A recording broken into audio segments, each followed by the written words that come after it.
And if you want to come down on my, like, with the two of us, you can get on the floor and we can look eye to eye too. But it was much more about his relationship with Tonka versus, you know, okay, we're going to talk about your child right now, your fur child or whatever. Yeah. Yeah, and it really seems to me, Jan, like in both of those circumstances, I think I've just always had a lot of fun. I've been around a lot of babies because when we first had ours, my wife Jan stayed home, and we had a little daycare deal going, and we were taking care of nieces and nephews and other people. And what I really found was that it had nothing to do with trying to be cute or clever or anything like that. It more or less had to do with staying with it, you know, until the response was derived first from them to me to them, and then back again, you know. And that stayed with me in terms of how I interact with adults because I have a feeling that it's not that different really in terms of the presence and the personality. Um, it needs to be authentic, and it just needs to be coming from a place of caring as opposed to a performance, if you will. Yeah, I think caring, that from caring comes, if we talk about connection, being able to connect with someone, and less a little bit about, I have to say this, is less about what can I gain from this, much more like connecting for the sake of connection, for the sake of listening, and a lot less about, what's in this, thinking about society or just whatever, what's in this for me. Yeah. And The word play comes to mind, Jan. You mhm. know, when you play with other people and you play with animals and you play with children, I think they get it, you know? Yeah, and I think I do love that word curious. So we're in the C's, connection, communication, Oh, yeah. curiosity. And I remember taking a flight with my nephew. He is probably about 11 and he had never flown before. And I flew with him down to see my folks in Florida. Yeah. And I remember sitting on the plane, and since he had never been on a plane, he asked me 1,000 questions, like like stuff he looked at that I had no, like, not that but that I had never even, like, I didn't even notice anymore, or I never had thought about. And Yeah. looking, it was such a learning experience for me because I sat there and kind of looked at it from his eyes. Like, oh, from him, not his eyes, but what he was seeing and experiencing. Like, so from him.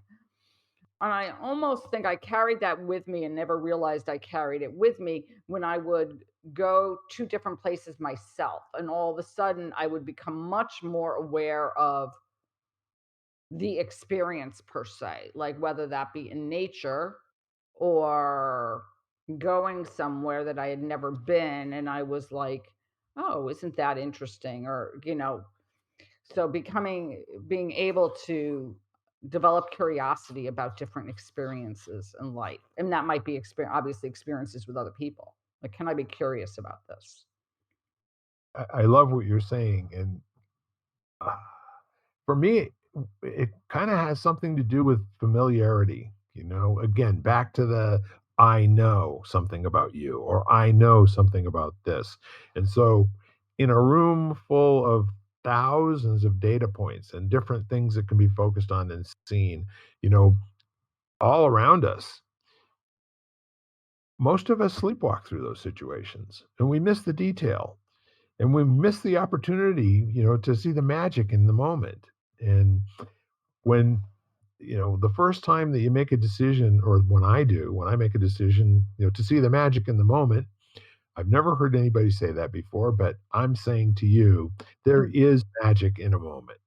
And with that, it's worth spending the time to look around a little bit and see the detail and notice what's different, as opposed to, you know, walking into the situation. This is, I'm familiar with it. I know about it. I'm on to something else beyond this, and missing, you know, missing the forest for the trees. Yeah, and then I think especially if you start to go into a situation which is familiar and, you've had the same experience, like, or your same take on this situation. If you Yeah, can look at it as being curious and being able to see different points about it, then you change perspective on the situation. So it's never the same, you know, right. because, you know, you go in and you're different. If it's involved with other people, they're different. I mean, no one's the same from moment to moment. We all change, you know. Yeah. So Yeah, the perspective from the things in the room to the people in front of you. Like, for instance, I'm meeting with relatives and friends that I've known for, in some cases, 30 to 50 to my whole life, right? Years. And there's a propensity to act like they're the same people they were the last time I saw them 2.5 or 3 years ago before COVID. And there's also this really kind of neat opportunity to find out who they are now. Like, what's up with you? What have you been through? What's going on? How do you feel? What do you like these days? You know? Again, the investigative side, getting out the Inspector Clouseau hat and and getting on the kids theme, which might be outdated by now, but where's Waldo? yeah, you know. yeah, where in the world is Carmen Sandiego, right? Right, You know, exactly, exactly. yeah, there's several different quotes that come to mind, and one of them is, "It's not what you know that holds you back. It's what you know, and are completely sure of that's wrong." Mm, I think that's a really wonderful, simple statement to invite people to consider in every moment. There's more data here. And the minute you think that you know what's going on, it's not that. There's more data here.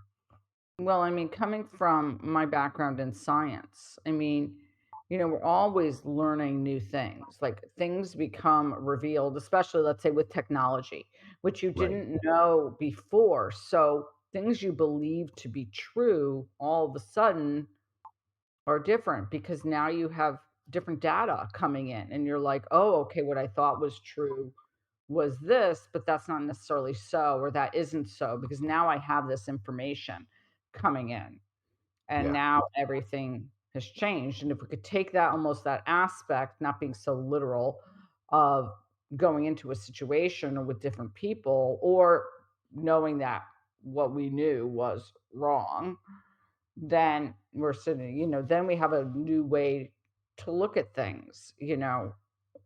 Yeah. Yeah. I think the other neat thing too is that typically, if we go through a conversation with somebody and it's a transactional conversation, like going out to lunch, ordering something from a server, getting it delivered to you, focusing your attention on the people that are at the table with you, finishing the meal, asking for the check, saying some kind of nice thing to the server, leaving them the tip, getting up and walking away. I see that as opportunity lost, you know?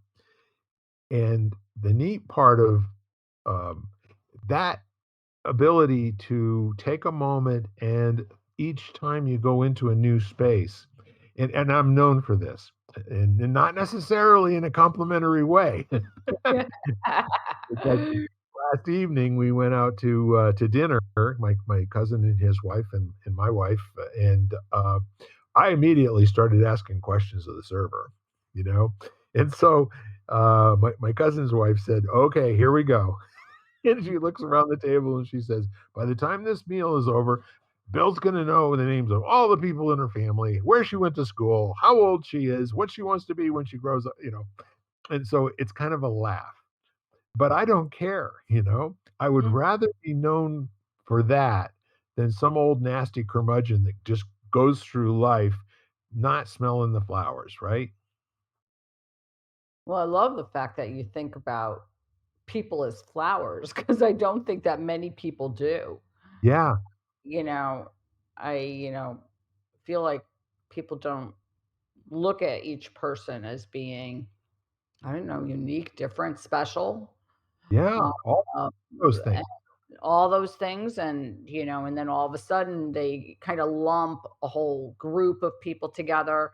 They make prejudgments, and if you were to, even if you don't have a conversation with them, if you were to right, just treat them as if like, okay, that's not my style to go in and have an interchange with someone, but can I right. look at this person as being unique, individual, and special, no matter whether there's like with an animal, like whether you're having verbal communication or not, because there is an energetic thing that happens that shifts. Yeah, You're looking at each person as having value, you yeah, know, and that's the gift of having like those interchanges because you're getting to know someone and that's valuable, really valuable. But maybe you don't have a conversation with them, but you look at them as having value anyway. Like, I don't need to know all the nitty gritty details. I just right. know that somewhere in your life there you have a family and you have children or whatever, or fur children, and you have good things that have happened to you and you have bad things that have happened to you. And you're just a value no matter what and what we exchange on a verbal way. Yeah, and Jan, I regard life as a laboratory. And the reason that I put it that way is because I'm kind of curious by nature, and I've trained myself to be this way. Anybody that listens to all of our podcasts are going to know that I'm not just saying that for the sake of saying it. And at the same time, my curiosity has stepped over out of this podcast into another podcast that you and I have already worked on called the 100 Person Project. So I'm definitely drawn to people who are, dogs, children, people who want to play. If you want to play, I want more of you, I want you in my life, right? Mhm. And so I don't know, I didn't need to ask a lot more questions of this young lady, but I immediately said, "Look, I've got a new thing I'm doing called the 100 Person Project, and I would love to interview you." We basically ask 13 questions, and I'm a half a dozen people into this right now, and she goes, "I am in. How do I get to play?" And she was absolutely a remarkable human being. And so I owe her an invite email after you and I are done here. And she's in Colorado, and I will get something going with her and get her. And she will be, I think, either number 7 or number 8 in my 100 Person Project. Yeah, I mean, I think it is all about play. And I'm so much attuned with the energy aspect, and you brought that up with the animals or whatever, is that sort Yeah. of non-verbal communication that people have, like the verbal, but Yes. also the nonverbal, like, communication that or exchange that we have. And we can think about that aspect of communication is not necessarily obviously limited by people. I Right. mean,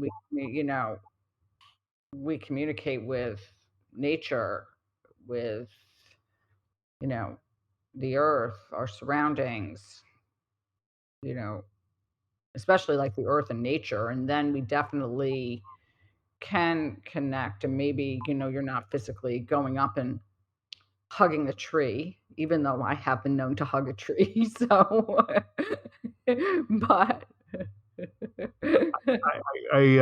Does it bother you if somebody calls you a tree hugger? no, it doesn't.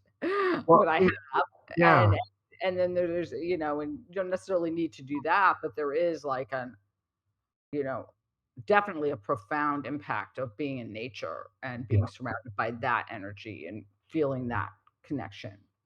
And nature's communicating all the time. So, It is, it is, and the other thing that we were more or less talking around, is that I don't know where and when exactly I picked this up, but I made a decision about